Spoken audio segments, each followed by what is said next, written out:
চৰকাৰী নীতি নিৰ্দেশনা উলংঘাই ভাবুকি কঢ়িয়াইছে ৰাজ্যলৈ। গুৱাহাটীৰ উপকণ্ঠ অঞ্চল চন্দ্ৰপুৰ এতিয়া ভয়াবহ প্ৰদূষণৰ কবলত। কিয়নো দাঁতিকাষৰীয়া বুন্দাত এতিয়া মাত্ৰাধিক প্ৰদূষণৰ পয়োভৰ বৃদ্ধি পাইছে। একাংশ উদ্যোগপতি আৰু ব্যৱসায়ীয়ে জনস্বাস্থ্যলৈ কঢ়িয়াই আনিছে ভাবুকি। ইয়াৰে অন্যতম এক উদাহৰণ হৈছে বুন্দাস্থিত অসম ৰুফিং উদ্যোগ। ৰাসায়নিক পদাৰ্থ ব্যৱহাৰ কৰি উদ্যোগটোত প্ৰস্তুত কৰা হয় সামগ্ৰী। টিনপাত প্ৰস্তুতৰ বাবে কৰিবলগীয়া হয় গেভানাইজিং প্ৰলেপ আৰু যাৰ বাবে উদ্যোগটোত মাত্ৰাধিক হাৰত গলোৱা হয় জিংক ধাতু।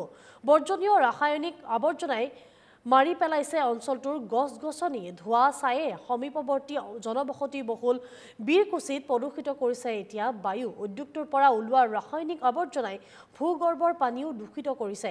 বিভিন্ন অঞ্চলত পানীত ধৰা পৰিছে ফ্লৰাইড আৰু আৰ্ছেনিকৰ উপস্থিতি আৰু এজন লোকৰ অভিযোগৰ ভিত্তিত তদন্ত স্বাস্থ্য সঞ্চালকৰ। আৰু তদন্ত পোহৰলৈ আহিছে উদ্যোগটোত চলি থকা বহু অনিয়মৰ তথ্য। ইপিনে উদ্যোগটোৰ কৰ্মচাৰীসকলৰ নিয়মীয়াকৈ স্বাস্থ্য পৰীক্ষাও কৰোৱা নহয়। কৰ্মচাৰী আৰু ৰোগীৰ পৰা স্বাস্থ্য পৰীক্ষাৰ নামত ধন সংগ্ৰহ কৰাৰো গুৰুতৰ অভিযোগ উত্থাপন হৈছে। PD পাছাৰী ফাউণ্ডেশ্যনে নীতি নিৰ্দেশনা উলংঘাৰে উদ্যোগ চলোৱাৰ অভিযোগ উত্থাপন কৰিছে।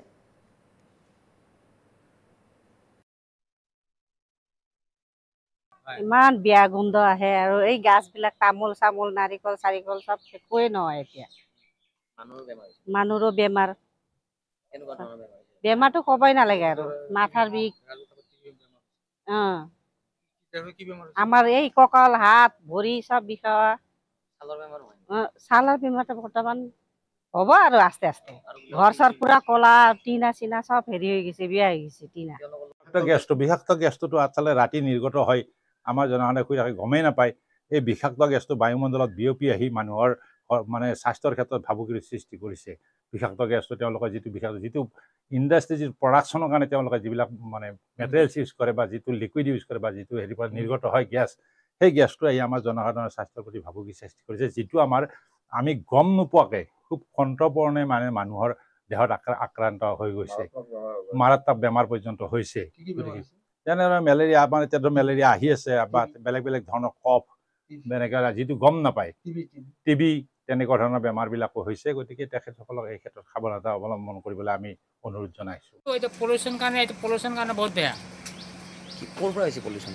এই কোম্পানীৰ ভিতৰত কলা পৰে, এনেকৈ কলা পৰে। হয়, এইটো তাৰমানে টিনবিলাক চব হৈ যায়। মানুহ বেমাৰ আজাৰ হয় না। এইটো আমি যে ঠাণ্ডা দিনত কুঁৱলী চব পৰি যায়। হয়তো আমাৰ যে পানী যে নাই এইখিনিত